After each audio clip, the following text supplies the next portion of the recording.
Hey, hi, home. All good. Okay, So, cool, cool. First of all, yeah, yeah. First of so all, I'll glad to have you here. Yeah, you were saying thank you. something? Yeah. So, Yeah, Madhav, thanks for being here.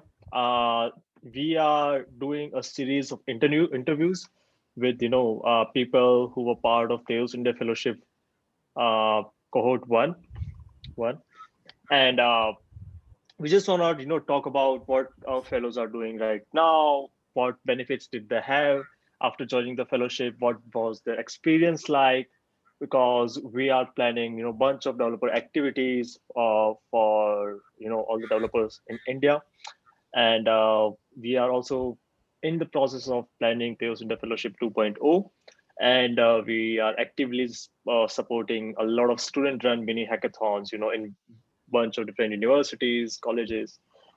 Uh, but it would be great if you guys could share your experiences, so all those other people who are interested in Tezos and they want something, they want some ideas, or they want to listen to someone, how to get started on top of this. So that's why we are doing this series of interviews, and this is also in the line that uh, people from other parts of the world can also get to know what's going on in India, what are developers who are building on top of Tezos up to here. And so yeah, that's it's gonna be very simple, generic, general questions, and I'm gonna be asking you some questions about the work that you've done, the work you are doing, your background, your introduction, basic stuff. Right. So are we ready? yes, we're completely ready. Okay, cool. So, Madhav, for first, I'm just going to ask you, for a brief introduction of yourself. Please feel free to give an introduction, which may include your basic interest, your what you have done in the technological field, your background, etc. Up to you. Please go ahead. Sure. Hey guys, this is Madhav Agarwal. I was part of the first edition of the Tezos Fellowship. I built a Tezos implementation of recurring subscriptions, basically implemented EIP 1337 on the Tezos platform. And my interests are completely in the crypto field. So whether it be with respect to investments or technology development, uh, or you can dial me anytime if you want to know anything about crypto. So yeah, that's about it. Okay, but more of an introduction. If you can also tell me, what you are doing, what are you studying, or something like that. How did you get started with, Yeah, let's say, crypto or Tezos in the first place? sure. So I'm a student at NIT Trichy, currently a third year. And how I started with crypto is basically on a very simple project in Ethereum. So like it was a voting project that got me started and like caught my eye when people told me that this could be implemented without, like, it's a foolproof system. There's no way to there's no chance that you can scam it. So this is when I was attracted to the blockchain platform as a whole. And from there on, I just started diving deeper into whatever there was. I started off with Ethereum, right? And when I was introduced to Tezos, I really learned the advantages that it carries. So from there on, I've been developing on both platforms extensively. So yeah, so I started midway through my second year, and this is when I got the Tezos fellowship. Yeah. All right, cool, cool, cool. So that's yeah, that's great to know that majority of your tech stack include building on Ethereum and building on Tezos. So we are going to be asking you bunch of question. What do you like? What are some differences? As a developer or as a developer experience, you feel exists in in Ethereum or Tezos. So just give me Yeah. your opinion about how you find both of the platforms. Yeah. So, except for the inherent advantages that Tezos carries because of the LPOS system, apart from that, the Tezos community is really, really great, right? It's a very close knit community and it's very active. So, whenever you have any questions, you can always reach out to anybody on the Telegram groups. So it's very, very active. And apart from that, I also believe that the Tezos documentation is really good. For example, when you Right. like for the TypeScript clients, right? Taquito and maybe Conceal.js, all of them are very, very well documented. And the tools are much, much easier to use, and the UI is fairly better. Okay, okay, good. Yeah, that's you make a good point, and that's what I also personally feel that tooling in Tezos is even if you compare to Ethereum, you know it's very optimized, and you have good documentation. If you get to compare to some other different protocols or platform, it's far better. And Very I true. keep doing that, time to time, just keep sneaking around. Okay, how's their tooling? How's their tooling? Right. It's just a personal thing. Yeah, you make a good point. The tooling is good. Community is amazing, and that's good to know. Uh, so, Madhav, why don't you just start with telling us a little bit about your project? What first of all, just tell me, how did you get to know about Teos India Fellowship, and then in the same answer, maybe start with how did you get on the idea of building this specific project, and how and give then a little bit of brief about your project that you built. Sure.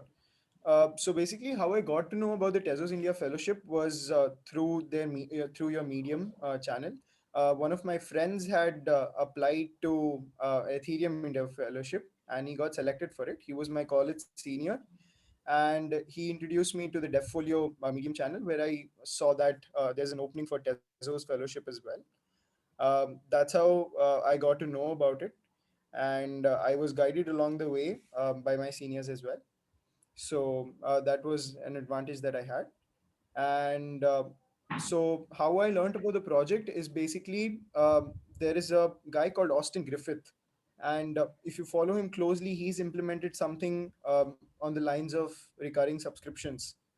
So he was my inspiration for implementing the same EIP on Tezos as well. Plus the inherent advantages that it carries, right? So basically, if you have a subscription, you manually charge your account with about let us just suppose 40 DAI, right, or 40 USDT every month. If you set a limit of 10 USDT, it will automatically keep deducting from your account, right? So it's very gas efficient, and that's a bit about my project. Right, cool. That's great to know. So tell me a little bit about how much experience did you have in blockchain or Web3 as we call it before building on this project? Yeah. So you could say that I had an intermediate level of experience when it came to Web3.js, right? I Hmm. had developed three applications. So I had worked on a point-to-point lending platform before that, right? So I had interacted with it. It was an extensive platform, so it completely like production ready. So I would say that my level of experience would be somewhere in between intermediate and advanced before I applied for the Tezos India Fellowship.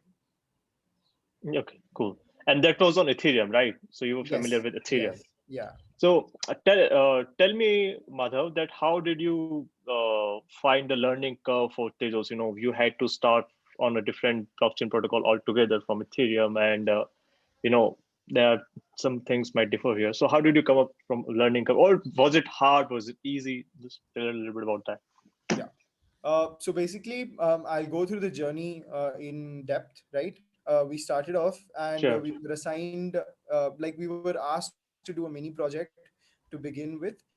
And we all, like all the 10 fellowship members, we had tough time coming up with a project and actually like implementing something, because this was the first time we were interacting with any Tezos tool, right? So slowly we got the hang of it, and I would believe that the first mini project also helped us a lot when we had to actually develop in the next 2 months, right, in the next 7 weeks, 6 to 7 weeks. So basically, uh, as I said, the community is really, really great. So whenever I Mhm. had a doubt, always ping one of my mentors or someone from the community to help me out, right? And that really helped.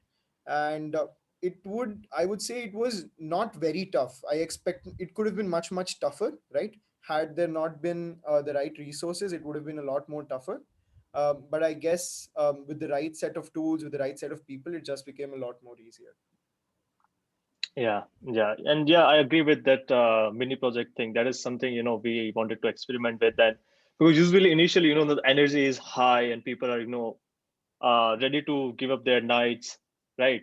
And that's the right time when you can get to learn a lot. And if you spend those initial 2 or 3 days, entire days, even not sleeping, to learn True. something that become very beneficial as you further go on.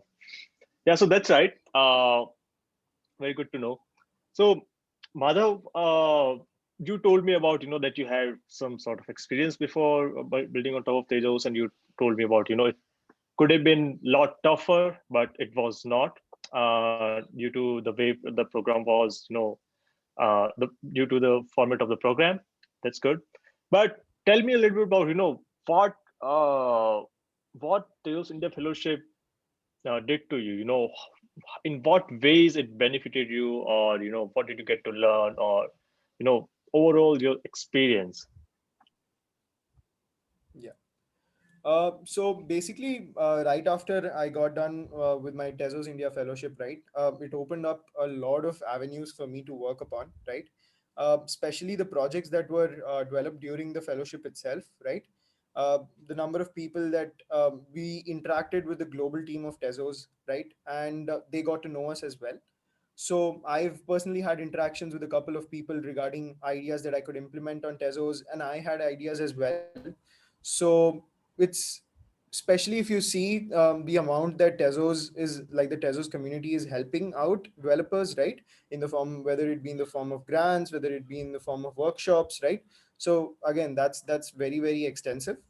And for me, I got a proposal to work again with one of my mentors through Tezos, right? And at the same time, I'm also working parallelly on multiple things, right?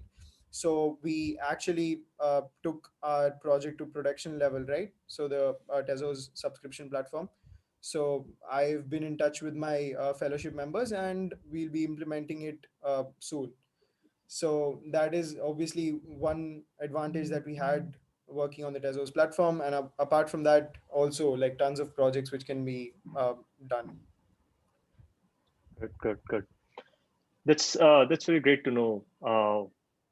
That you kept building on, you got some opportunities, opened up a lot of avenues, you made some good connects in the community, right? Just to correct, yeah, there's no global team of Tejas, but I know what you mean, connecting with all the global independent developers and teams who contribute to Tejas. And I know you Developers. got to talk with all of them, and uh, you know that's great. So now tell me some tips, let's say, because we are going to keep doing this for a long time. Like, we are going to keep organizing Tales India Mhm. Fellowship, we are going to keep doing more hackathons in India, because the first batch, you guys, you were a really special batch, and we are really exciting, how all of you fellows are turning out to be, and all of you are contributing continuously to the ecosystem, and it has opened a lot of opportunities for you as well. So just tell us a little, tell me some tips, not to me, but some other future fellows or the future candidates who want to participate in hackathons or fellowship. What are some tips that you want to give that give to them? How could they Um, start with Tezos? sure. So I'll give them a couple of tips. One, like, okay, so let's start with the beginning of the fellowship at first. Like, feel free to interact, right? Reach out to everyone. There's no harm in that. And keep an open mind for learning. Because to be honest, like, I personally feel that in the first 1 week of the mini project itself, if at any point of time I would have felt like, no, I don't want to do this, then it wouldn't have been possible, right? So at all stages Right. of the entire fellowship, I was motivated to work. So that is definitely one thing. Second thing is you can interact with everyone. And the third thing I would say is, even after the fellowship gets over, do stay in touch with the technology. Do stay in touch with the people. Do stay in touch with the technology. You like it's an amazing set of opportunities that you get. Yeah. Yeah, that's right. And I think yesterday we were also talking with Soumya, and he also said the same thing. You guys that keep asking more question, keep an open mind. Don't be afraid initially, because we designed the program in a way that initially in first 2 or 3 days it might be scary, that oh, we have to Yeah. build this from scratch or something like that. But yeah, I agree.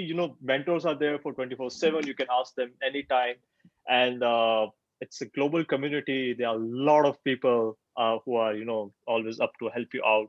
So feel free to use that advantage. That's great, Madhav. Uh, Yeah. so now, if you can tell me some good hack ideas, let's say uh, maybe you don't have enough time, or let's say maybe you're already working on some ideas, but if you were to build some more projects on top of Tezos, what are some ideas that you would be willing to work on, or if you want to give some other fellows some cool ideas to work on? Sure. So I would say that it's the age of NFTs. NFTs is one place that you can definitely work on, right? Even on Tezos. Then you could work on something like decentralized maps. Check out foam systems, foam developer portals, right? So you could implement that on Tezos. There's also a lot of space in the edtech field to develop something on Tezos, right? You could probably make education free for everybody, right? Through blockchain and the concepts of like finance, right? And apart from that, yeah, I guess 3 to 4 projects definitely from the top of my head. You can definitely implement these on the Tezos platform. All right, cool. Uh, Anyway, yeah, that's great to know. And if you do get some more ideas, feel free to drop them to us, and we will drop them out to other fellows who might be interested. Very well. Very good, Madhav. I think I have asked you most of the question. Just now, mm, tell me uh, what how exactly do you think that uh, the Tezos is helping you right now, or Tezos India Fellowship is has helped you while doing or researching all the stuff, and building all the projects that you do, and in a personal level or more of a professional level, how did you grow? Yeah. So just to give you guys an example, I'm motivating my college juniors as well to develop on Tezos, Mhm. right? We have a college a club that we formed in association with Tezos, and we are actually Ah, motivating each and every one to develop on Tezos, right? So that is one example that I've really kept in touch with Tezos, and I want others as well to develop on it. So because of the inherent benefits that it carries, and apart from that, like I've explained that I've grown a lot throughout the journey, right? Even now, like uh, we have a lot of people who reach out to me, whether it be on LinkedIn, whether it be through Tezos, uh, like if you want to work for something. So Tezos has definitely helped gain recognition for me as a professional, right, in the blockchain space. So uh, yeah, I think these two advantages are definitely there, definitely. right, when you're part of such a That's global great. community. That's great, Madhav. And we are also very lucky to have you as a fellow for our first cohort of the India Fellowship. And we wish you all the best. We're going to stay connected. And I think all the fellows or all those developers who want to participate in, other developer activities that we do, hackathons or fellowship, you might see Madhav or the other guys that we interview as your mentors. And then I think, you guys can guide them in a much better way that how can they Perfect. Yeah. you know go through the learning curve and how they can get started. So that's amazing, Madhav. Thanks for your time. That's all. We'll Thank you so stay in much, Om. touch, and we wish you all the best for your future. Keep building on Tezos, and if you have any good ideas, if you want to interact with community, we are always there for you. Wish you all the best. Yeah. Thank you. Thank you so Thanks. much, Om. Thanks for joining us. Have a good day. Bye bye. Sure. Sure. Thank you. Thank you.